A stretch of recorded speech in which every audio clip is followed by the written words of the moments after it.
I've always just bobbed and weaved and did what I wanted to do. Yeah. And I left when I was peaking. I wasn't leaving when I was on the downswing. Hey, you mentioned something about disturbing. Yeah. What was the most disturbing thing in Hollywood that really just stuck to your brain and to your mind and heart and soul? There was the main one was watching Chris Farley come to host. There was a couple. Yeah. But watching Chris Farley come to host, and he had a serious high alert drug issue going on. And what blew my mind was, Chris Rock was there, and I respect him as a comedian and all, and blah, blah, blah. But I was like, what are you doing here? And he's like, I'm here just in case. And then he had like this nurse 24/7. He clearly needed help. Yeah.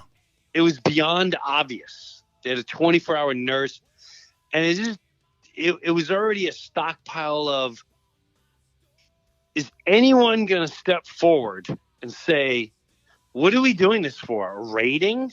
Because he needs to promote a movie? The man's going to be dead soon. Does anyone care about his soul or his health? No? We're products and money? Oh. And the whole group, that's what I got out of that. It was extremely disturbing. It was a night where he called me that week, and he was out, and he's like, can he come in the hotel room? And I was like, Chris, this is a long week, man. You gotta rehearse. And I could tell who was in the room with him, enabling him. And he went into the bathroom. He goes, Jimmy, man, I gotta ask something. I said, what? He goes, am I funny? And I went, what? He goes, am I funny? I said, what do you mean are you funny? He goes, or am I just a fat, stupid guy? Oh, man.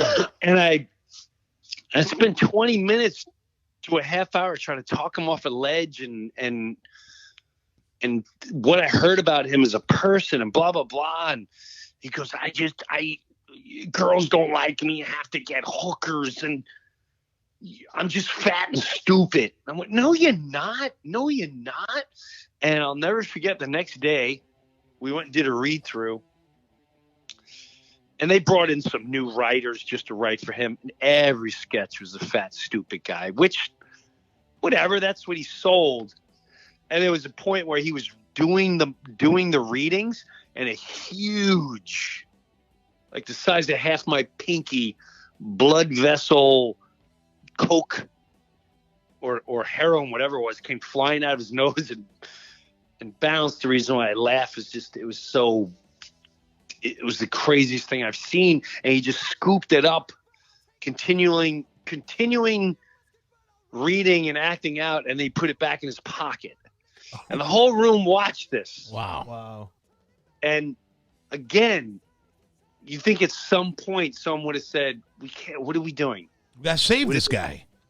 Intervention, something. And then it was only, I think it was, I don't know, it was less than 2 months later, he was dead.